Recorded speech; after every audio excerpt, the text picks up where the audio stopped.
Welcome to the third episode of the second season of The Pulpiteer. I'm your host, Eric Hepburn, and I'm glad to have you join us for today's episode. We're kicking off our second season with an 8-episode sequence exploring the new Unitarian Universalist principles, which hold love at the center. Today's episode looks at the second of the 6 shared values, equity, which is closely linked to the first of the original principles. We'll begin with a reading delivered by Joel Cruz.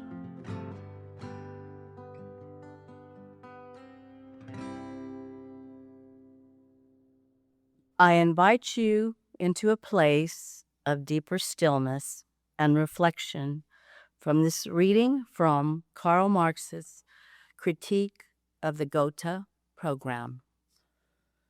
After labor has become not only a means of life, but life's prime want, after the productive forces have also increased with the all-around development of the individual, and all the springs of cooperative wealth flow more abundantly, only then can society inscribe on its banners, from each according to his ability, to each according to his needs.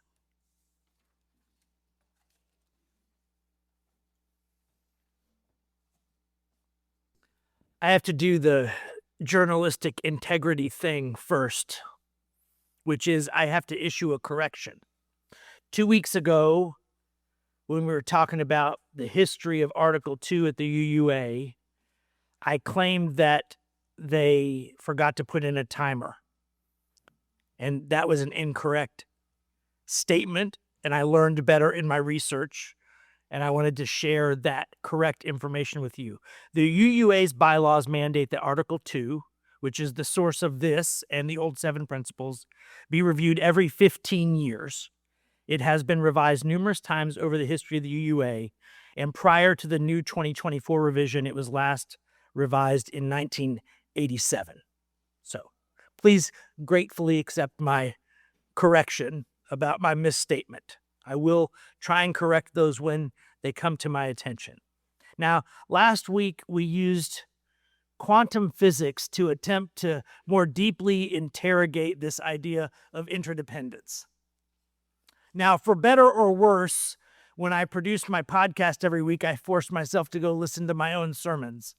And after this week, I thought I owed you an apology for last week. Not that there weren't some interesting ideas and moments in there, but I buried the lead instead of centering it. And so let me center it for you right now. Why did I end up down the weird science intersection with mysticism rabbit hole? As I suggested, there is a Captain Obvious version of the interdependence, which we all kind of get, right? Like we're part of an ecology, right? And if we don't do our part in the ecology, then all of those interweaving parts don't work together and none of us get our needs met, right? And so there's this way in which we have to participate in the emotional ecology of our communities. There's this way that we have to participate in the ecological aspects of this world we live in. There's a political economy and an economy at place in which our participation matters deeply, right? There's all these ways that we accept that we're interconnected. What I was trying to get at last week is it does in fact go deeper than that. The mystics have been telling us about it for years. And science is now at a point where they're starting to reveal that the mystics might not have just been full of wishful thinking, that there are actual unknowns, mysteries, and mechanisms by which we could start to understand that this deeper interconnection is not just a hypothesis or a life would be better or we would be better as if we lived as if it were true. Oh crap, it might actually be true, is what I'm getting at. Jesus wrote that we are all condemned spiritually to how the least among us are living. I don't think that was hyperbole or if you live like this is true, you'll be a better human. I think we are also deeply interconnected. If you stopped right now and really thought about the plight of the children in Gaza or Ukraine, or the ridiculous percentage of our own brothers and sisters and siblings held in prisons in this country, and the abuse that you know they undergo every day, I want you to recognize that that feeling tone that you could generate in your chest right now by thinking about that is always there. And it's going to stay there until we address those injustices. And it is because we are deeply, instantaneously, all interconnected to each other. And that's what I was trying to get at with this cracking open of this egg of certainty about how your individualness is somehow protected from all that. It is not protected. There are more cells in your body with non-human DNA than with human DNA every day. That's what it means to own a gut biome. And every day, those cells are leaving your body and coming in from the outside world. And every single one of those cells is capable of light transmission between themselves and the cells in your body. The way the outside world is affecting you deeply every day. And I'm asking you to tune into it instead of trying to keep tuning it out. Because tuning it out is going to keep us where we've been. It's going to keep us in a state of disconnection and denial that God is doing all right however we're doing. It's a favorite line of mine from Stephen Jenkinson, that God is all right however we're doing. God is doing exactly how we're doing. And when we tune in to the unity underlying all of it, and we realize just how bad some of us have it, we know how bad we're doing, and we know how bad God is doing right now. We know how deep the well of sorrow goes. And that's what I'm trying to get at. This is not a metaphor, folks. The reason I went on and on last week is because I'm not trying to sell you a new metaphor for understanding things. I'm trying to tell you that the metaphors are pointing at this truth of our deep interconnection with each other, of the inextricableness of your happiness from your neighbor's happiness, including those whom you would label enemy. Is that more clear? All right. I'll try and make sure the center stays at the center. So last week we got quantum physics. This week you get Karl Marx. Right? Maybe only I love saying that. I don't think I'm the only one, but you don't have to raise your hands. Can I get the next slide, Frank? Oh, Keith, Andrea, there we go. So we did interdependence last week. This week is equity. I started to describe this graphic to my wife in the car on the way here, and she said, oh, that one, I know that one. Like, I work in education, and they show it all the time, ad nauseum. Hey, podcast listeners. I make several references to a graphic throughout the podcast, so I need to take a minute and describe the image. It's a cartoon style with two frames. The one on the left is labeled equality, and the one on the right is labeled equity. So the one on the left, labeled equality, it shows three people, each of them standing on a box, trying to look over a fence to see a baseball game. In this equality frame, the tall man is standing on a box and can easily see over the fence. The medium height adolescent person standing next to him is standing on a box and can barely see over the fence. And the small child on the far right, even with the help of the box, cannot see the game over the top of the fence. Now, the second frame, the frame on the right, is labeled equity, and it shows a distribution of boxes so that everyone can see. In this equity frame, the tall man has no box and can still easily see over the fence to watch the game. The medium adolescent is still standing on one box and can see, and the small child is now standing on two boxes so that they can also see over the fence. So I hope that you can visualize that graphic in your mind's eye, even if you've never seen it before. Okay, back to the cast. All right, so if this is the Captain Obvious version, and it is, let's dig a little deeper. I think there is some prophetic voice in here that is easy to overlook, but that we need in this moment. So, the UUA's description of equity sounds like this. Equity. We declare that every person is inherently worthy and has the right to flourish with dignity, love, and compassion. We covenant to use our time, wisdom, attention, and money to build and sustain fully accessible and inclusive communities. We declare that every person is inherently worthy and has the right to flourish with dignity, love, and compassion. We covenant to use our time, wisdom, attention, and money to build and sustain fully accessible and inclusive communities.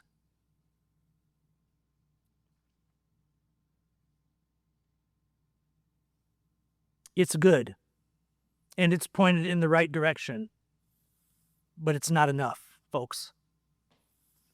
There are two big reasons on my heart right now about why it's not enough. There are no rights without responsibilities. There are no rights without responsibilities. And I don't think this does enough to say what responsibilities we have to build a society and a world where people can exercise this right to flourish with dignity, love, and compassion. I don't think we say enough about what it means to all of us to enable that for each other. What do we owe each other in that endeavor, in that struggle?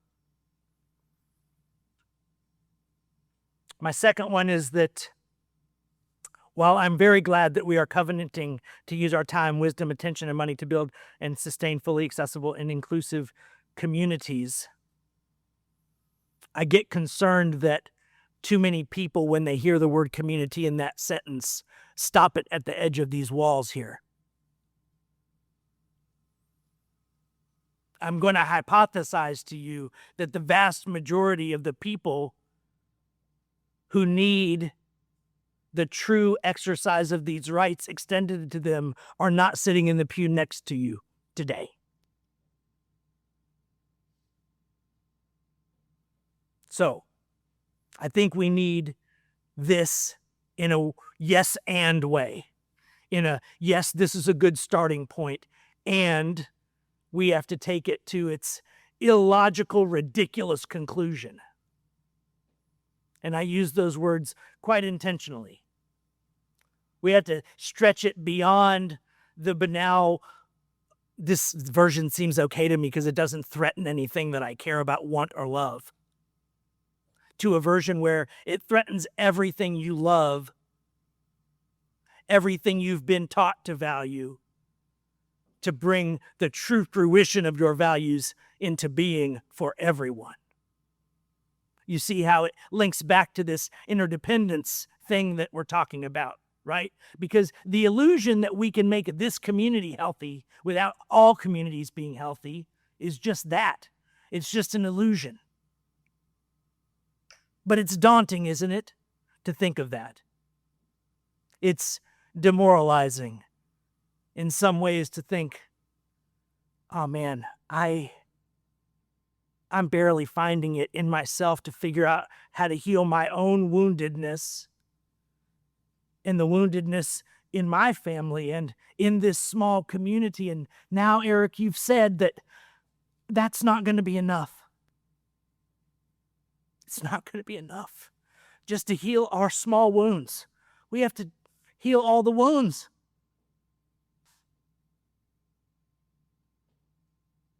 We have to heal all the wounds. And there are so many of them out there that you can't even think about it deeply without feeling that wrench in your gut. It is truly and deeply tragic, the ways that we hurt each other.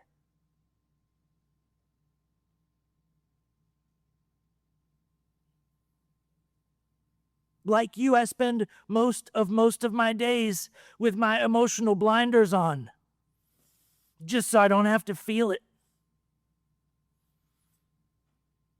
But finding a way to feel it, to acknowledge the deep importance of all that suffering that we impose on each other. This is not a kumbaya thing. Life will continue to challenge us even if we're all united. There will still be tragedies and hardships to overcome. But that doesn't change the reality that right now, we are our own worst enemy as a species in a way that is insane. We do so much more damage to each other than happens through natural disaster or real scarcity of food.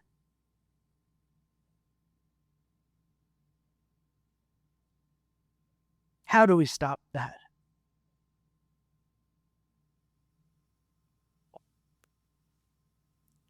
I'm going to share a passage with you this morning from Eckhart Tolle's book, A New Earth. I think that what he starts talking about in this reading, fear, greed, and the desire for power, are often and somewhat rightly perceived as one of the main things that blocks us from getting to a place of equity. And I quote, "Fear, greed, and the desire for power are the psychological motivating forces not only behind warfare and violence between nations, tribes, religions, and ideologies, but also the cause of incessant conflict in personal relationships. They bring about a distortion of your perception of other people and yourself.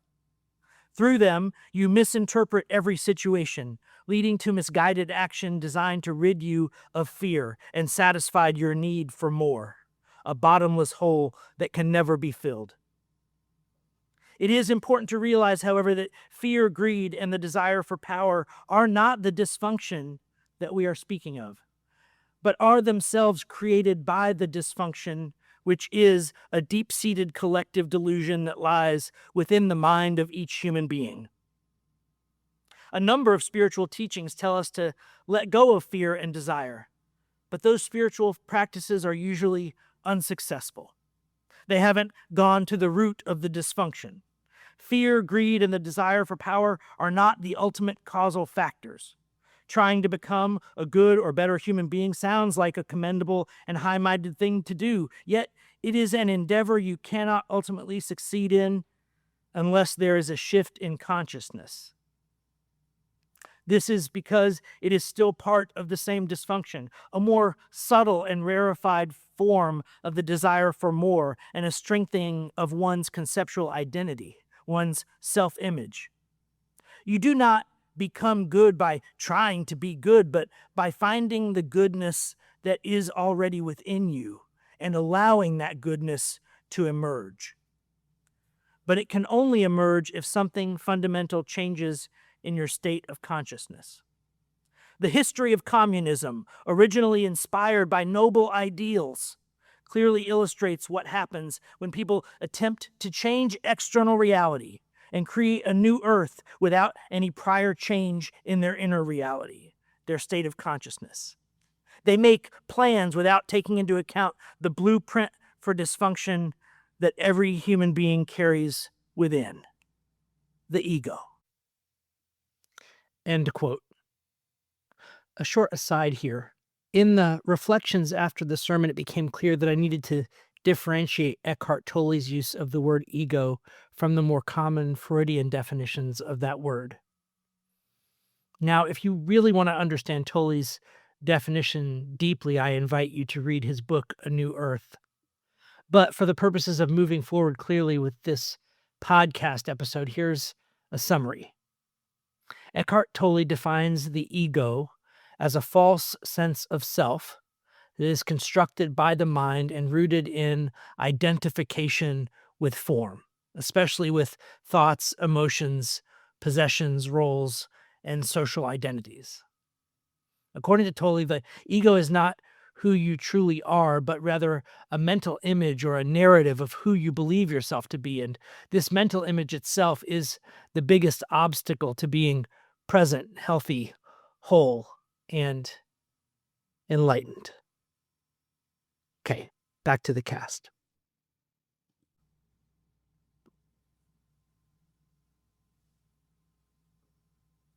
So my starting with Karl Marx this morning made me think of this passage from Eckhart Tolle, and now I will try to recenter this on our main concern of equity.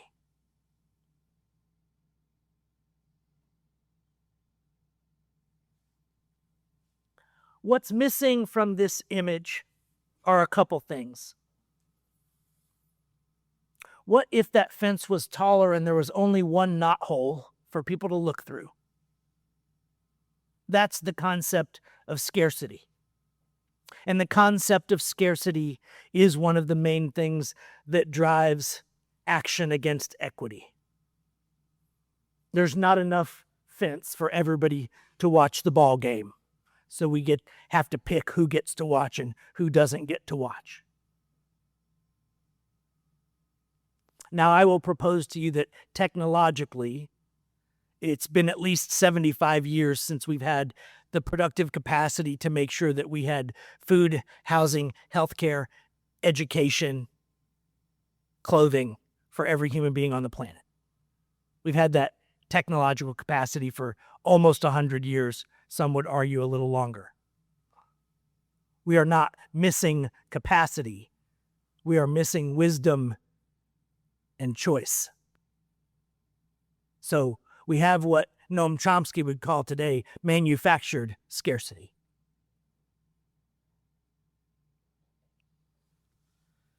So if there's only one knothole in the fence, or the fence isn't long enough to accommodate everyone, then we have another problem besides just who gets the right height box. Also not shown in the figure, who has to make the boxes. And are they at the box factory making the boxes while everyone else is at the ball game? When we zoom out of this little vignette and think about it as an entire functioning ecology, some of the deep responsibilities and rights tensions start to show up. The things that make equity work hard to do. But we've known for a long time the ideal that we're struggling toward. From each according to his ability, to each according to his needs. Now, obviously, I'm going to update this with two simple word changes. From each according to their ability, to each according to their needs. Because we can't do this with the patriarchy intact. So we'll replace his with their. Now, although this phrase originally was popularized by Marx, variants of the slogan appeared in the writings of Etienne Cabet, Louis Blanc, and other early European socialists. And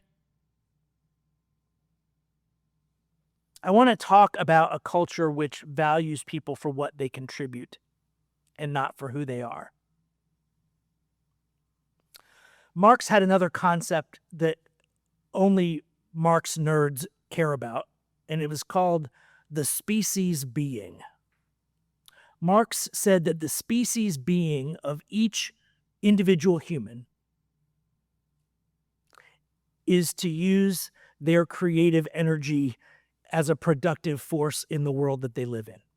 It was one of the reasons that he thought that industrial labor was dehumanizing, because these people's creative energy was burned up running a machine and a program of someone else's design, instead of expressing their own creative capacity in a problem-solving way in the world for the benefit of themselves and their community.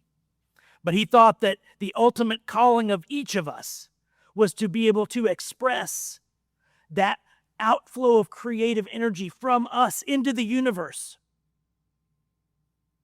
to fish and bring home fish to feed the family in the village, to go and chop down a tree to build a hut for the newly married couple in your community. That's why he wrote that he wanted to be able to fish in the morning and chop wood in the day and lay bricks in the afternoon and philosophize around the fire at night. He thought it was an inhumane restriction on human creativity to be forced to stand for 12 or 14 or 16 hours a day doing someone else's bidding. And as we know, industrial labor was just another version of the kinds of slavery that have existed in this country and throughout the world, where people were forced to do the bidding of others through violence, through the threat of violence, through the withholding of food and sustenance and safety and shelter, forced to do the bidding of others for their benefit. We see it alive and well in the oligarchic political culture that we live in today. This idea that other people should have to do the work you think they should do so that you get to enjoy your position of privilege. Marx looked at this and said, I don't think that that's sustainable for human beings. And I think he was right. That it is not sustainable for human beings. This level of wealth disparity, this level of hierarchy, is not sustainable for human beings. We're just not that different from each other. The best among us are just not that much better than the worst among us, despite what you've been told, despite what you'd like to believe about yourself.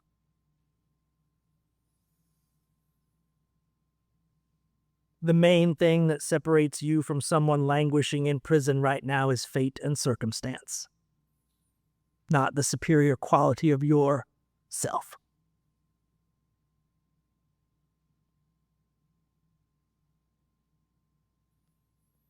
It took me an excruciating vision quest night to realize that truth, so I know how uncomfortable it is. But it is true. You think that others break and bend where you would stand strong. This is a lie you tell yourself. It is part of the ego thing that Eckhart Tolle was talking about. A desire to maintain a belief about the superiority of yourself or your character compared to others. It's all ego, friends. You've heard this phrase, there but by the grace of God.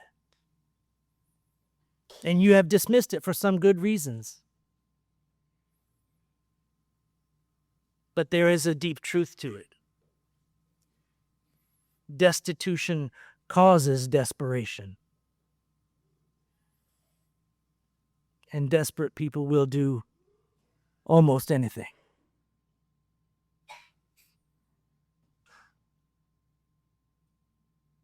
So what stands between us and the equity we long for? A world where the tall man takes a break from the game to build some new crates for his shorter brethren.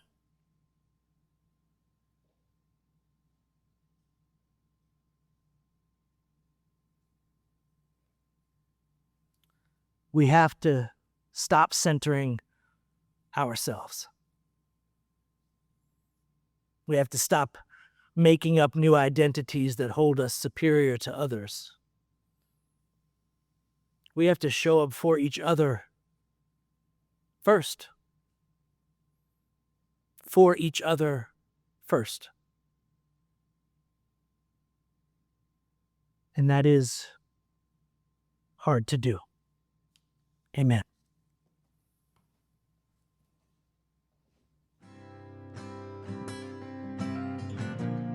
Until next time, thank you for joining us on The Pulpiteer.